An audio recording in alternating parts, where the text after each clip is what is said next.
தமிழகத்தில் அண்மை காலத்தில் அடுத்தடுத்து நடைபெற்ற அதிர்ச்சியூட்டும் சம்பவங்களை தடுக்கும் விதத்தில் தமிழக சட்டமன்றம் அதிரடியாக சட்டங்களை இயற்றியுள்ளது. அது பற்றிய சிறப்பு தொகுப்பு.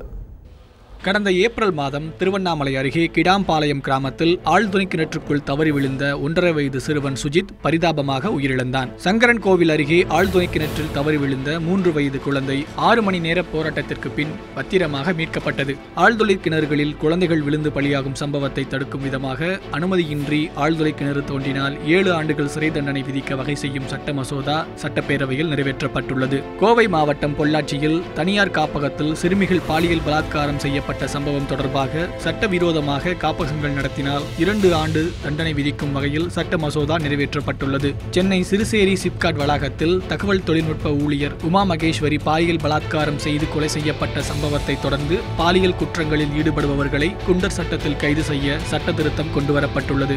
அதிமுக தலைமை கழக இணையதளம் மற்றும் அரசின் முக்கிய இணையதளங்கள் திடீரென முடக்கம் செய்யப்படுவதை தடுக்கும் வகையில் கணினி குற்றவாளிகள் மீது குண்டர் சட்ட நடவடிக்கைக்கு அனுமதி அளிக்கும் மசோதா நிறைவேற்றப்பட்டுள்ளது. சென்னை கிரிக்கெட் கிளப்பில் வேட்டி அணிந்து சென்ற உயர்நீதிமன்ற நீதிபதிக்கு அனுமதி மறுக்கப்பட்டதை அடுத்து பொது இடங்களில் வேட்டி அணிந்து செல்ல வழிவகை செய்யும் சட்டம் இயற்றப்பட்டுள்ளது. கோவை அண்ணா பல்கலைக்கழக துணைவேந்தர் நீக்கம் உள்ளிட்ட பல்கலைக்கழக துணைவேந்தர்கள் மீதான குற்றச்சாட்டுகளுக்கு நடவடிக்கை எடுக்க பல்கலைக்கழக சட்டங்களில் அதிகாரம் இல்லாத நிலையில் துணைவேந்தர்களை அரசு பரிந்துரையின் கீழ் நீக்க அதிகாரம் கொண்ட சட்ட திருத்தமும் கொண்டுவரப்பட்டு நிறைவேற்றப்பட்டுள்ளது. அண்மை கால சம்பவங்களை கருத்தில் கொண்டு உடனுக்குடன் சட்ட திருத்த மசோதாக்கள் சட்டமன்றத்தில் நிறைவேற்றப்பட்டுள்ளன. இது தவிர மௌலிவாக்கம் கட்டிட விபத்தில் வெளிமாநில தொழிலாளர்கள் பலியான சம்பவத்தை தொடர்ந்து வெளிமாநில தொழிலாளர்களையும் தமிழ்நாடு கட்டுமான தொழிலாளர்கள் நல வாரியத்தில் உறுப்பினர்களாக்கி பாதுகாக்கும் அறிவிப்பையும் தமிழக முதலமைச்சர் ஜெயலலிதா வெளியிட்டுள்ளது குறிப்பிடத்தக்கது. தந்தி டிவி செய்திகளுக்காக ரமேஷ்குமார்.